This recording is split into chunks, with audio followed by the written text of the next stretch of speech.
Imagine trying to reach a destination 11,755 feet high in the Himalayas, where the nearest paved road ends a grueling 16-kilometer trek away. The environment here is completely unforgiving.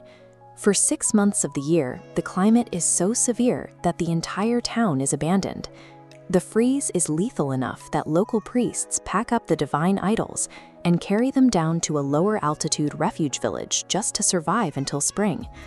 Yet, despite the lack of infrastructure for half the year and an exhausting high-altitude climb, over 1 million people made this journey in 2022 alone.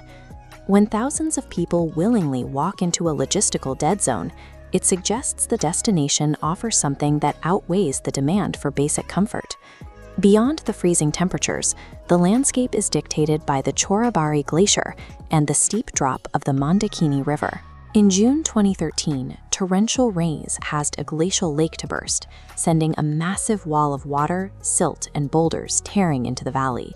The volume of the floodwaters erased the town in its path. Because the disaster hit during the peak of the pilgrimage season, thousands of people lost their lives. The extraction effort required military and private helicopters to cycle continuously through the clouds, eventually airlifting over 100,000 stranded survivors off the ridges. Traveling up this mountain is a gamble with nature. To understand why the risk is taken, we have to look into the myths that defined this rock and ice. The name Kedarnath translates from Sanskrit as the Lord of the Field. According to the ancient Kashi Kedara Mahatmya, this specific barren stretch of glacier is the only field on Earth where the crop of liberation can grow. This site connects directly to the Mahabharata epic, which credits the original temple construction to the Pandava brothers.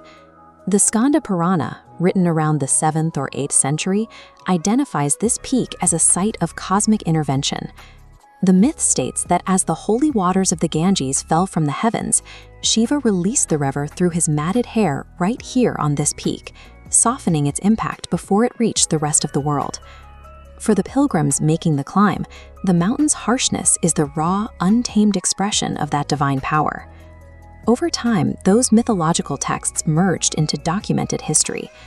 In the 8th century, the philosopher Adi Shankaracharya arrived to rebuild the temple's stone structure from the ruins.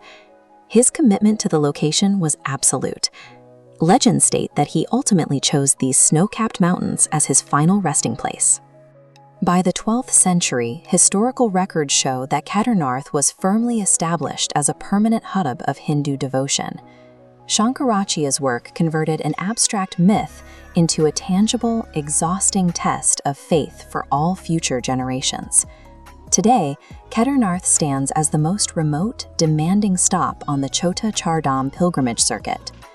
When the water finally receded after the 2013 floods, rescue workers looked past the annihilated town and focused on the temple itself.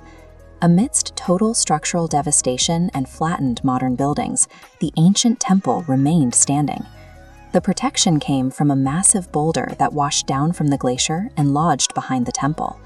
As the floodwaters hit, that boulder split the flow, diverting the kinetic force of the water and silt around the stone walls.